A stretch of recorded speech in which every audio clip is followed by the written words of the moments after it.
여러분 안녕하십니까? AI 앵커 박희붕입니다. 주간 종합뉴스 시작하겠습니다. 첫 소식입니다. 부산 가장 끝 북구 금곡동 공상마을이 40년 가까이 방치되고 있습니다. 개발 사업들은 무산되고 도시재생은 별다른 효과를 부지못한 채 옛 모습 그대로인데요. 이 지역 활성화를 위해 부산시가 나서야 한다는 요구가 이어지고 있습니다. 장동원 기자입니다. 경남 양산시와의 경계, 부산 끝자락 북구 금곡동 공창마을입니다. 돌을 쌓고 짚을 얹어 지은 집들은 70년대 새마을 운동으로 2층 주택으로 모습을 바꿨습니다. 하지만 발전은 거기까지였습니다. 주변이 아파트 단지들로 높아지는 동안 공창마을은 변함이 없습니다. 주민들 땅을 수용해 소방학교와 부산인재개발원 등이 들어선 뒤에도 마을 살림은 나아지지 않았습니다. 그 시설들이 들어옴으로 해서 그 당시는 마을에 도움이 줄 거라고 생각했는데 지금 현재로 보면 지나서 놓고 보면은 도움 중에 하나도 없어요. 교통연수원 같은데 뭐 어떤 교육국 받고 할 때는 차가 엄청나게 많이 몇 천 대가 들어옵니다. 매연만 남기고 가지. 그 사람들이 이 동네에 나와가지고 뭐 음식을 먹는다든지 하는 건 하나도 없거든요. 각종 개발 사업은 무산됐고 도시재생 사업도 진행됐지만 효과는 볼 수 없었습니다. 특히 전국 최대 규모 영구 임대 아파트 단지라는 이미지가 생기면서 주민들의 불편은 커졌습니다. 함영동만 나가도 금고 갔다 하면 대기 없는 사람으로 다 취급을 하시는 거예요. 그러니까 조금 있는 사람들은 다 떠나시는 거예요.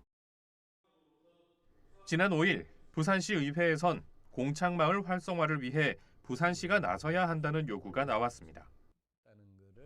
이종진 시의원은 5분 자유 발언을 통해 조선시대 물류와 교통의 중심지였던 공창마을의 역사를 되새기고 마을을 브랜드화해 줄 것을 부산시에 제안했습니다. 또 인근 연수시설과의 협력으로 지역 활성화를 모색하는 방안 등을 촉구했습니다.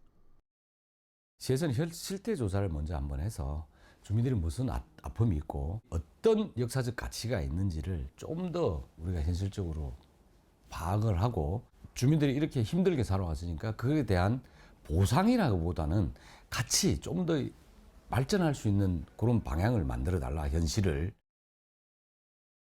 이종진 의원은 이 같은 부산시의 움직임은 부산의 또 다른 공창마을을 재조명해 개선시키는 계기가 될 것으로 기대하고 있습니다. BTV 뉴스 장동원입니다.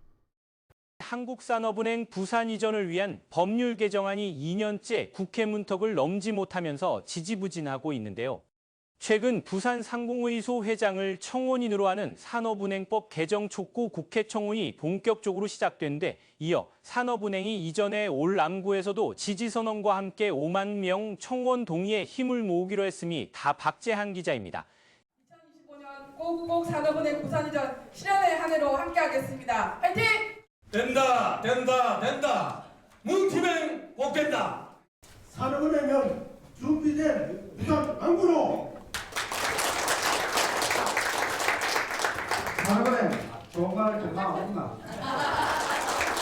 한국산업은행 부산 이전을 위한 시민들의 릴레이 응원이 펼쳐졌습니다.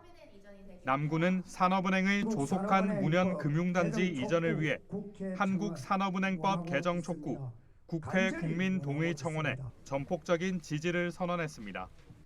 정부는 국정과제로 채택 후 산업은행 부산 이전을 위한 행정 절차를 모두 마무리했지만 현행 산업은행법은 본점을 서울특별시에 둔다고 규정하고 있어 법안 개정이 필수적입니다. 대한민국의 국가 경제력 강화를 위한 시대적 사명이고 약속입니다. 하지만 현실은 암울합니다. 한국산업은행 이전을 위한 행정 절차는 모두 마쳤지만 국회의 결정이 미루어지고 있습니다. 부민 서명운동과 걸기대회, 국회 정무위의 건의물 전달 등 지역의 외침에도 아무런 답이 없습니다. 국회 청원은 청원서 등록과 100명의 동의인 찬성, 그리고 청원 요건 충족 검토로 청원이 공개됩니다. 이후 30일 이내 5만 명 이상의 국민 동의를 얻으면 관련 위원회 회부와 심사가 진행됩니다. 한국산업은행법 개정은 단순한 법률 개정이 아닙니다. 침체된 부산 경제 부활을 위해, 지역 균형 발전을 위해 저희는 절실히 필요합니다. 올해는 남구청 개청 50주년이 되는 해입니다. 산업은행 부산 이전을 새로운 100년을 위한 도약의 발판으로 삼아 국민 동의 청원 반드시 이뤄내겠습니다. 남구는 이동 홍보부스와 현장 설명 홍보단을 운영하고 SNS를 통한 청원 참여 이벤트와 챌린지를 이어갈 예정입니다. BTV 뉴스 박찬입니다.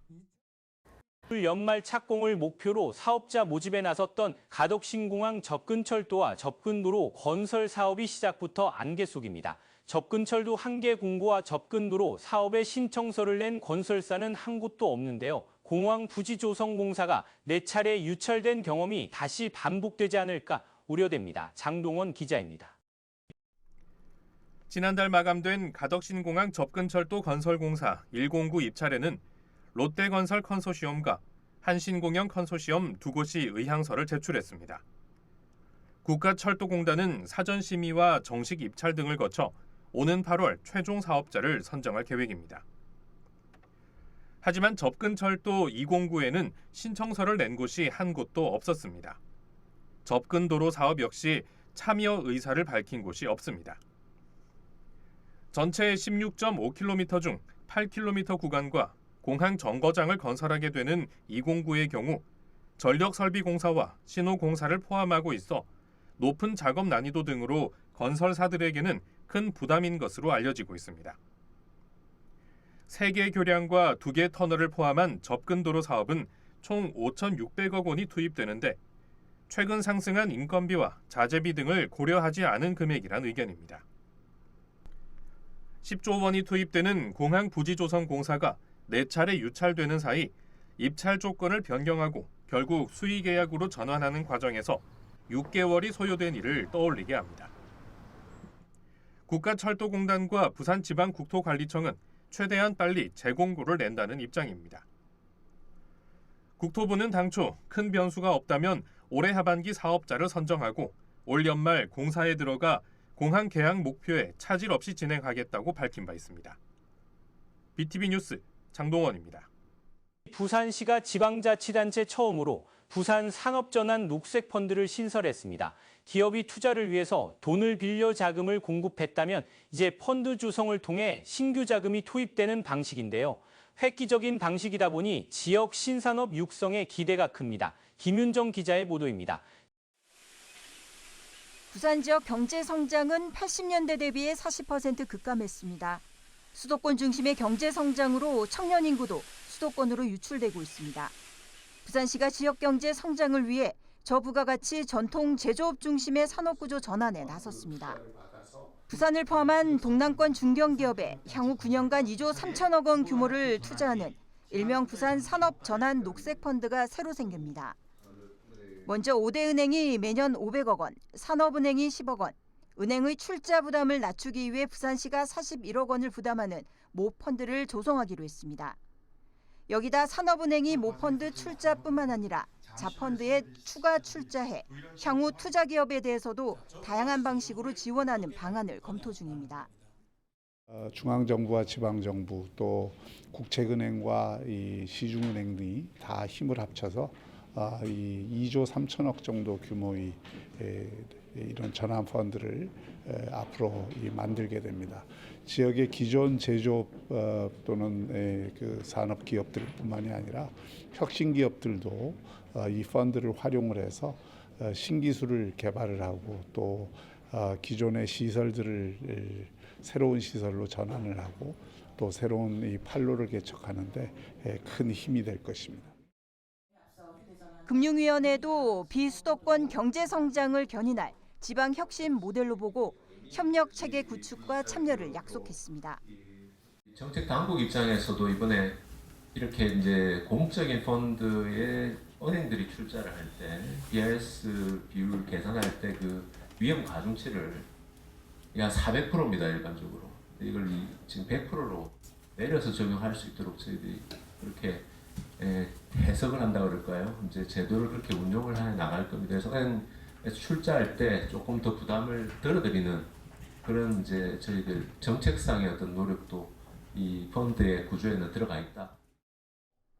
산업 성장을 주도할 중견기업에 대한 자금 지원 방안이 마련될 것으로 부산 지역의 주요 업체들의 녹색과 디지털 전환을 앞당길 전망입니다. 저희 산업은행은 저희 남부권 투자본부 밑에 기업지원센터라고 해서 디지털 전환과 녹색 전환을 전적으로 지원하는 부서를 따로 만들고 있습니다. 그래서 이 펀드와 함께 앞으로 저희 기업지원센터와 같이 그쪽에서도 투자도 할 거고 대출도 같이 할 겁니다. 그래서 다양한 방식의 금융으로 녹색 전환과 디지털 전환을 지원해 드리겠다는 약속의 말씀을 드리고, 제조업 사업을 신산업으로 육성하는 일은 부산에서 더 이상 미룰 수 없는 과제입니다. 이번 부산 산업전환 녹색펀드가 단순한 금융 지원을 넘어 지속 가능한 성장의 핵심 동력이 될 것입니다. BTV 뉴스 김윤정입니다. 강서구와 사상구를 연결하는 대저대교는 지난해 10월 공사를 시작했습니다. 하지만 사업 초기부터 계속돼 온 환경훼손 논란은 착공 후에도 이어지고 있는데요. 환경단체는 공사를 중단하라며 부산시를 상대로 소송을 제기했습니다. 장동원 기자입니다. 대저대교는 사상구 삼락동과 강서구 식만동을 연결하는 8.24km 도로로 지난해 10월 공사에 들어갔습니다.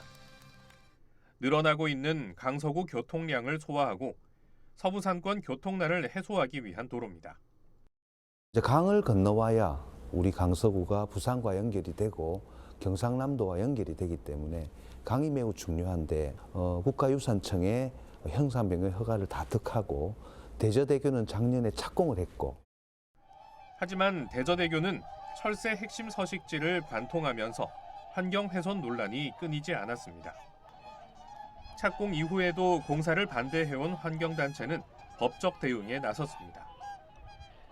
7일 낙동강 하구 지키기 전국시민행동은 부산지법 앞에서 기자회견을 열고 대저대교 건설 허가 취소와 공사 중단 소송을 신청한다고 밝혔습니다. 지금의 대저대교 건설 계획이 천연기념물이자 멸종위기종으로 지정되어 보호받는 큰고니의 핵심 서식지 백조의 호수를 훼손한다는 사실은 2021년 6월 환경부가 내렸던 공식 결론입니다. 대저대교 건설 계획을 밀어붙이는 일은 명백한 잘못이며 현행법에도 어긋납니다. 이들은 난개발보다 자연과의 공존이 우선이라며 공사 중단 소송은 자연 환경을 지키기 위한 마지막 수단이라는 입장입니다. 행정절차법상의 확약의 기속력을 일방적으로 무시한 부산시의 이 사건 고시 위법성을 집중적으로 주장하도록 하겠습니다. 대저대교 건설 사업은 2014년부터 추진되오다 환경단체의 중단 요구, 부산시의 부실 거짓 환경영향평가서 작성 등으로 10년 만에 공사에 들어간 상태입니다. 부산시는 2029년 준공을 목표로 하는 가운데 법원이 어떤 판단을 내릴지 주목됩니다.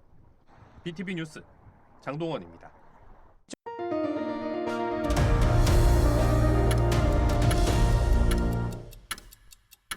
정부는 저출산 대책의 일환으로 젊은 층을 위한 공공예식장 이용을 적극 장려하고 있습니다. 이에 발맞춰 부산시도 공공예식장을 이용하는 예비 부부에게 결혼 비용으로 최대 100만 원을 지원하는 정책을 내놨는데요. 그렇다면 부산의 공공예식장 실태는 어떨까요? 김석진 기자의 보도입니다. 부산 서구청 웨딩홀입니다. 지난 2015년 본관에서 신관으로 옮겨 재개장했습니다. 수용 규모는 150명이고 대관료는 1회 50분 이내 20만 원입니다. 하객들은 청사 주차장을 이용할 수 있지만 주차비는 부담해야 합니다. 부산의 공공예식장 가운데 예식에 필요한 시설이나 장비를 갖추고 지원을 받을 수 있는 곳은 이곳 서구청이 유일합니다. 대부분의 공공예식장이 공간만 대여하는 데 반해 서구청은 전담 직원이 배치돼 예식을 지원하고 있습니다. 이용 시민의 반응도 긍정적입니다. 가장 큰 거는 이용의 편의성, 그러니까 가기 쉬운 위치, 지하철역에서 가깝고요. 그다음에 두 번째로 이제 금액이겠죠. 전체적인 비용 문제가 있겠고, 그게 참 정말 최고의 강점으로 보고, 그다음에 안에서 이용할 때는 음향하고 조명은 상당히 준비가 잘 돼 있으니까 스몰 웨딩을 하시고 싶은 분들은 상당히 추천하고 있는 중이에요. 앞서 이 부부가 알아본 일반 예식장 대관료는 촬영비를 포함해 약 800만 원. 그런데 공공예식장을 이용해 든 전체 결혼식 비용은 하객 식사비를 포함해 400만 원에 그쳤습니다. 하지만 공공예식장 이용 건수는 코로나19 이후 급격히 줄어든 것으로 나타났습니다. 서구청 웨딩홀의 경우 지난 2019년 18건에서 2021년엔 한 건도 없었다가 이후 한 해에 서너 차례 그치고 있습니다. 이에 서구청은 오는 3월부터 구민과 다문화 가족, 청년 등이 이용하면 예식비를 절반으로 감면해 주기로 했습니다. 저희가 청년들과 그리고 사회적 취약계층들에게 조금 더 나은 혜택을 주고 그리고 저희 공공예식장을 좀 더 활성화하기 위해서 한편 부산에는 시민공원을 비롯해 자치구군에서 실내외 공공예식장을 운영 중인데 이용객이 없거나 관리 부담 등으로 하나둘 문을 닫고 있습니다. BTV 뉴스 김석진입니다. 정부의 공공개방자원 사이트인 공유누리집입니다. 이곳에 등록된 부산의 공공예식장은 모두 12곳. 예약 신청을 위해 상세 정보를 받습니다. 전통 혼례만 가능하다는 수영 사적공원. 예약 가능일이 평일만 있습니다. 주말과 휴일이 안 되는 이유를 물었더니 공연 때문이라는 답이 돌아옵니다.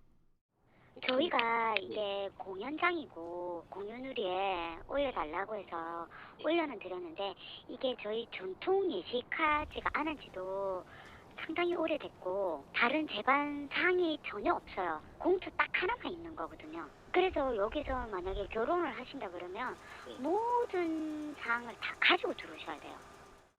여성회관 공공예식장은 이용료가 7,500원입니다. 이용 정원은 30명. 담당자에게 이용 현황을 물으니 의외의 답이 나옵니다. 최근에 이제 혼례는 이제 거의 이제 진행하지 않고 이제 뭐 관련된 문의가 오면은 이제 다른 기관에 조금 이렇게 요청해가지고. 공유누리에 등록된 부산의 공공예식장은 12곳으로 대관료는 무료에서부터 20만 원까지 다양합니다. 이처럼 야외 예식장은 5곳이 있는데 대관료는 저렴한 대신 전기조차 쓸 수 없는 곳이 많고 또 실내더라도 조명이나 음향시설은 갖춰져 있지만 모든 예식에 필요한 제반시설은 예비 부부들이 준비해야 하는 그런 상황입니다. 이들 공공예식장 12곳의 지난 5년간 이용 실적을 알아봤습니다. 전체 이용수는 모두 84건으로 한 예식장에서 한 해 1.4건의 예식이 치러진 셈입니다.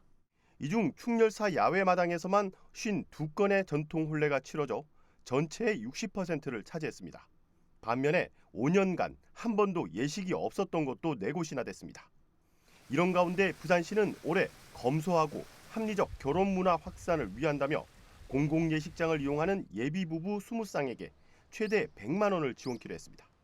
부산시가 정말로 공공예식장을 통해서 우리 부산 지역의 청년이든 누구든 결혼식을 여기서 올렸으면 좋겠다는 마음과 의도가 있다면 이런 식으로 시설을 마련해 놓지는 않을 거라고 생각을 하고요. 그 정책의 수요자의 요구가 무엇인지 그것을 좀 파악한 다음에 근데 그 수요자의 요구를 파악해서 정책을 할 만한 뭐 공간이나 돈이 없다면 아예 안 하는 게 맞죠.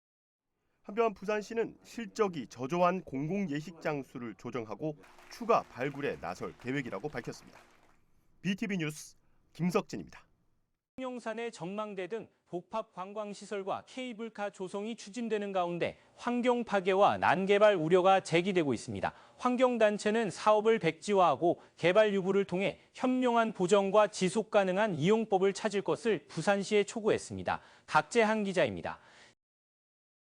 황령산 지키기 범시민운동본부는 부산의 허파라 불리는 황령산이 난개발 위기에 직면했다고 주장했습니다. 정상에 전망대 등이 들어서면 황령산 고유경관에 교란과 뒤틀림이 발생하고 곰솔 수백 그루가 잘려나간다는 겁니다. 또 과도한 조명으로 야행성 맹금류와 텃새들의 서식지에도 영향을 미친다고 분석했습니다. 황령산 개발은 시민의 뜻과 미래 세대와의 기후 생태적 생태전 정의에 위반되는 행위로 반지구적 반지역적 반시민적 파괴 행위입니다.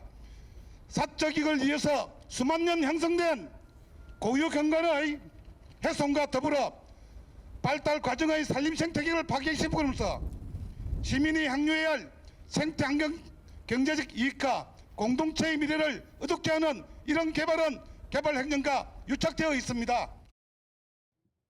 부산시와 대원 플러스 그룹은 2021년 8월 황령산 유원지 조성 업무 협약을 맺었습니다. 개발사가 2조 2천억 원을 투입해 산 정상에 높이 118m의 봉수 전망대 등 복합 관광시설물을 조성하고 황령산 레포츠 공원과 전망대를 잇는 539m 길이 케이블카 등도 만들 예정입니다. 도대체 누구를 위한 개발입니까? 도대체 누구가 동의하고 찬성한 개발입니까?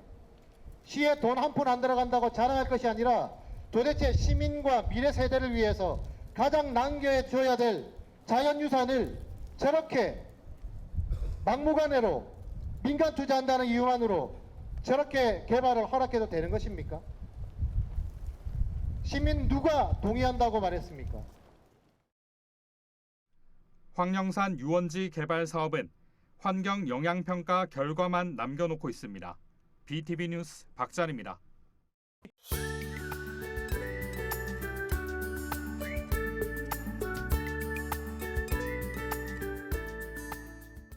다음 주 아침 최저 기온은 약 -2에서 0도, 낮 최고 기온은 7에서 9도로 예상됩니다. 기온은 평년과 비슷하거나 조금 낮겠습니다. 주 초반부터 후반까지 많은 날씨가 계속되겠습니다. 이 기간 동안 대기가 건조한 날이 많겠으니 산불 등 각종 화재 예방에 유의하시기 바랍니다. 이상 다음 주 날씨 정보였습니다.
이상으로 주간 종합 뉴스를 마칩니다. 시청해주신 여러분 고맙습니다.